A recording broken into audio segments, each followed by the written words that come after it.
பக்கத்தில் உட்காந்து எதிர்த்தாப்பு 2 பேரும் அடிச்சு மாண்டு புளிதில் பிறண்டு கிடக்காங்க. பக்கத்தில் உட்காந்து வேமா இறங்கி போய் அவங்க 2 பேரும் சத்துன்னு செவில் ஒரு அடி அடிச்சுட்டு வந்து உட்காந்தேன். சார் தெரிஞ்சவங்களா? எப்பா தெரிஞ்சவங்க தெரியலாம், அப்புறம் இந்த மாதிரி நேரத்தில் அடிச்சாத்தே திருப்பி அடிக்க மாட்டாங்க. அவன் பாரு அடிச்சு பலருக்கு எங்க ஆளை பயன்படுத்திக்காங்க. அதுக்கு எங்களை கூட்டு வந்து பயங்கரமா அவங்களுக்கு கோச்சிங் கொடுக்குறாரு பைத்தியம் தெளிகிறதுக்கு. 5 மாதம் கழிச்சு டெஸ்ட் வச்சார். பைத்தியம் தெளிஞ்சிருச்சா அப்படின்னு சொல்லி எல்லாரையும் நாற்காலில் உட்காந்து வச்சு சைக்கிள் ஓட்டுங்கடா அப்படின்ட்டார்.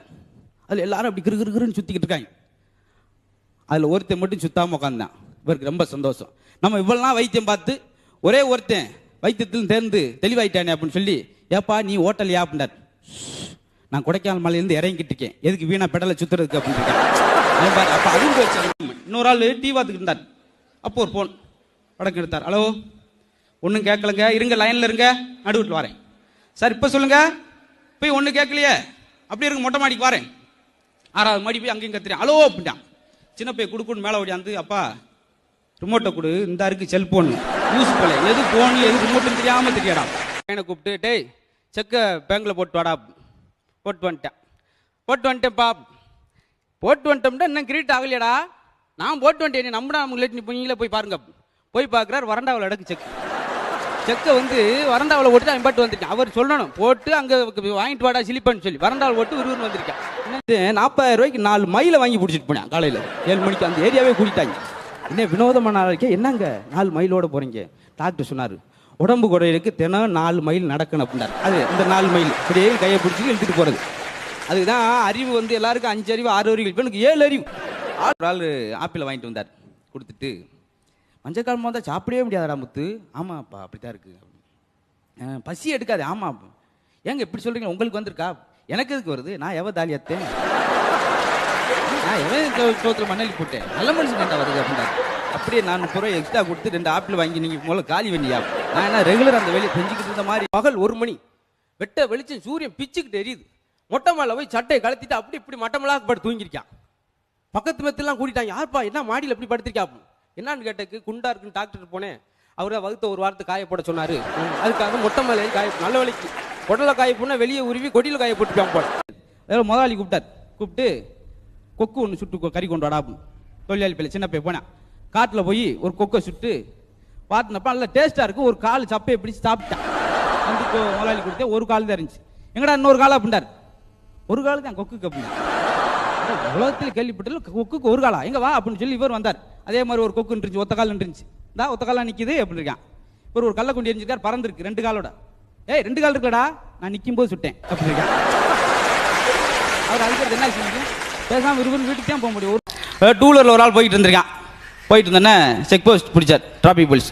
லைசன்ஸு கூட லைசன்ஸ் இல்லை, ஆர்சி புக்கு அதுவும் இல்லை, ரோட் டேக்ஸ் அதுவும் இல்லை. 200 ரூபாய் கூட 200 ரூபாய் உங்களுக்கு கொடுத்துட்டேன்னு வச்சுக்கோங்க. அடுத்த டிராஃபிக் போலீஸ் மறிப்பான்.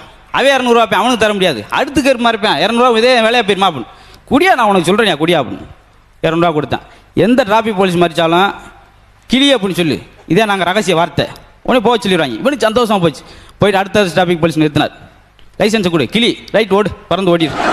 இப்படியே போனால் மூளை தப்பிச்சு போயிட்டு இவனுக்கு ரொம்ப சந்தோஷம். நைட்டு ஆஹா நம்மளுக்கு கோடு வேறு தெரிஞ்சு போச்சு, நீ தினமும் எந்த டிராஃபிக் போலீஸ் மறிச்சாலும் அதை சொல்லி தப்பிச்சிடலாம் சொல்லி ரொம்ப சந்தோஷம் போனான். மறுநாள் காலையில் பிரசா ஜம்முன்னு 2 வீலரில் போய்கிட்டு இருந்தேன். மறிச்சா டிராஃபிக் போலீஸ்.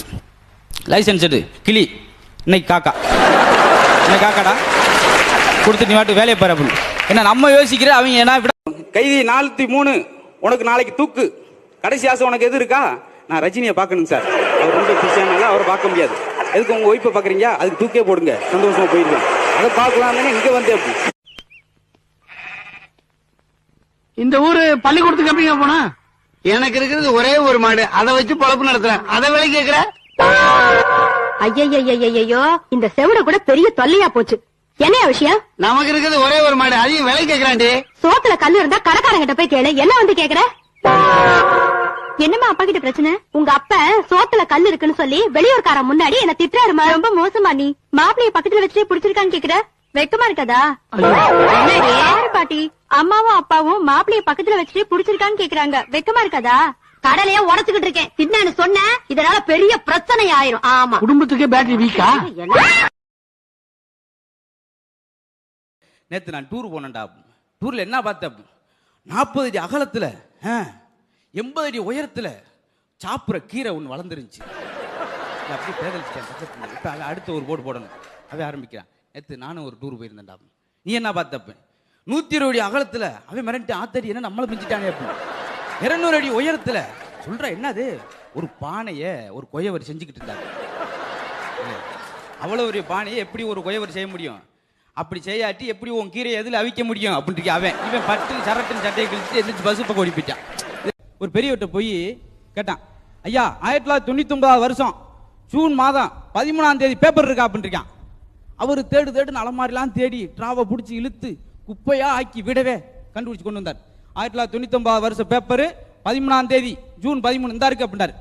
அம்மா எதுக்குடா தம்பி, எது முக்கியமான இன்டர்வியூ வந்திருக்கா? இல்ல என் தம்பி ஆகி போயிட்டான் துடைக்கிறக்க அப்படின்ட்டான். ஏன் வேற எந்த பேப்பர்ல எடுத்தாலும் அது போகாதா? டிஸ்டர்ப் பண்ணாதன்னு என்னடா பரபரப்பா இருக்க? வர வழியில ஸ்கெட்ச் போட்டாங்கண்ணா பசங்க. அப்புறம் என்னாச்சு? அப்புறம் நான் கட்சி எடுத்துன்னு வந்துட்டான். ஸ்கெட்ச் போட்டாங்க கீழே போட்டாங்க. ஸ்கெட்ச் போடுறவங்க சுத்து போட்டு சாவடிக்க போறான்னு சந்தோஷம். எங்க ஊர்ல தான் ஸ்கெட்ச். அப்போ தீப்பெட்டி அடிக்க வச்ச மாதிரி எந்த பில்டிங் வாரியா அப்படின்ட்டான். அதுல ஒருத்தர் யாரு பயங்கரமான கிராமத்தாளா இருக்காங்க, ஓமனத்தோட வந்திருக்காங்க, வெளியே ஏமாத்திருன்னு சொல்லி, ஓ கட்டட ஓனர் நானு, என்னை கேட்காம நீங்க பாத்தீங்களா? எத்தனை மாடி பார்த்த? எங்க 15 மாடி தான். 15 மாடியா பார்த்தா? ஒரு மாடிக்கு 100 ரூபா 1000 ரூபா கொடுத்துட்டு போ. கொடுத்துட்டான். கொடுத்துட்டு அச்சி சபாஸ் அவனை ஏமாத்தி விட்டான். என்ன நான் 20 மாடி பார்த்தேன், 5 மாடிக்கு தான் காசு கொடுத்தேன் அப்படின்ட்டான். காலையில பையன் பதறி அடிச்சு எந்திரிச்சான். அப்பா அப்பா ஓடியாப்பா ஓடியாப்பா. என்னடா நான் இன்னைக்கு தாத்தா சாகுற மாதிரி கனவுண்டேப்பா. அதெல்லாம் சும்மாடா கனவு பழிச்சுக்கிட்டா இருக்கு, போ பள்ளிக்கூடம் போ அப்படின்ட்டு. அதே மாதிரி 11 மணிக்கு நெஞ்சு வலிச்சு நுரத்தில் செத்து போயிட்டார் தாத்தா. சரின்ட்டு மறுநாள் வந்து அதே போல காலையில் எழுந்திரிச்சு அப்பா அப்பா அப்படின்னா மறுபடியும் ஓடினார். என்னடா நீ பப்பாண்டாலும் எனக்கு பயமா இருக்குடா. என்னாச்சு? மாமா சாகுற மாதிரி கனவுண்டேப்பா. சுக்குமாவோட தினம் பார்ப்பேன். அது என்னைக்கே வயசானவர் ஒரு எதாச்சும் இறந்து விடாரு. அதுக்கு அப்பெல்லாம் ரெகுலராக நடக்காது, நீ போ ஸ்கூலுக்கு போ அப்படின்ட்டார். அதே மாதிரி 12 மணிக்கு பாண்டிச்சேரி பக்கத்தில் அவங்க மாமா போயிட்டார் ஆக்சிடென்ட். பயந்துட்டார் அவங்க அப்பா. நம்ம மைனுக்கு பாகிஸ்தானுக்கு இந்தியாவுக்கும் தடுப்பூசி ஒரு ஸ்பிரிங்லேயே போட்டிருக்காங்க. அப்போ நம்ம தமிழ்நாட்டில் உள்ள எம்பி எல்லாம் அந்த ஓரமாக நின்று அப்படி அமைக்க அந்த ஸ்பிரிங் வேலை செஞ்சுட்டு இருக்கும்போது தவறாக செஞ்சு அந்த ஸ்பிரிங் தூக்கி விட்டு ஒரு ஆள் போய் பாகிஸ்தான் போய் விழுந்துட்டார். நம்ம தமிழ்நாட்டு எம்பி பிடிச்சிட்டாங்க பாகிஸ்தான்காரங்க. வா அப்படின்னு வடா உள்ள அப்படின்னு சுடப்போறேன். ஐயோ நான் தமிழ்நாட்டில் எம்பியா இருக்கீங்க அப்படின்னு. எம்பின்றதை நாங்கள் எப்படி நம்புறது? சரி எம்பின்றி சொல்றீங்க, உங்க நாட்டு தேசிய கீதத்தை பாடு அப்படின்னா, ஐயோ தேசிய கீதம் தெரியாதுங்க. அப்ப நீ எம்பி தான் போ அப்படின்னு இருக்காங்க. சாமியார் போனார் ஒரு வீட்டுக்கு. அம்மா கொஞ்சம் நீராகாரம் கொடுமா. இந்தாங்க சுவாமி. குழந்தையெல்லாம் நல்லா இருக்காமா? குழந்தை இல்ல சாமி, 8 வருஷம். இடமகளே குழந்தை இல்லையா? உனக்கான ரோம் நகரம் சென்று ஒரு மெழுகுவர்த்தி ஒன்று பொருத்தி வைக்கிறேன். நல்லது சுவாமி. முடிஞ்சு 8 வருஷம் கழிச்சு அவர் அதே பக்கம் வரும்போது அதே வீடு. அம்மா கொஞ்சம் நீராகாரம் கொடுமா. குழந்தையெல்லாம் எப்படிமா? ஏன் சாமி நீங்க என்ன நேரம் மெழுகுவர்த்தி எடுத்த போனீங்களோ வருஷம் 2 குழந்தை. அப்படியா? உங்க வீட்டுக்காரர் எங்கம்மா? அவர் அந்த மெழுகுவர்த்தி அமர்த்த ரோம் போயிருக்காருங்க. சில இடத்துல அப்படி நடக்கும். ஒரு ஊருக்கு ஒரு ஆள் போயிருந்தார். நைட்டு தங்குறதுக்கு இடம் இல்ல, அதனால ஒரு வீட்டை தட்டி நான் நைட்டு தங்கலாமா, வயசு பிள்ளை இருக்கடம் அதெல்லாம் தங்க முடியாதுப்பா, பக்கத்து வீட்டை தட்டி இன்னைக்கு ஒரு நாள் தங்கிக்கிறேனே காலையில போயிட்டேன். வயசு பிள்ளை குமரி பிள்ளை இருக்கடம்ப்பா, இங்கெல்லாம் தங்க முடியாது. ஏன்னா வயசு பிள்ளைண்டா இடம் தர மாட்டாங்க, முதல்ல கேட்டுரும். சரி அடுத்த வீட்டை தட்டி உங்க வீட்டுல வயசு பிள்ளை குமரி பிள்ளை இருக்கா அப்படின்னு. எதுக்கு? இல்ல இன்னைக்கு நைட் தங்குறதுக்கு அப்படின்னு இருக்கான். எப்படி கேட்டாலும் அடி வாங்குற உறுதி. ரேடியோவை கண்டுபிடிச்சது மார்க்கோனி. அதே போல பரீட்சை எக்ஸாம் கண்டுபிடிச்ச யாரு தெரியுமா? அவன் தானே சார் எனக்கு தெரியாம தெரியும். அவன் மட்டும் என் கையில கெட்டச்சான்னா உரிச்சு உப்ப தடவி அப்படின்றான். ஏன்னா அது அவனுக்கு கொடுமையான விஷயம்.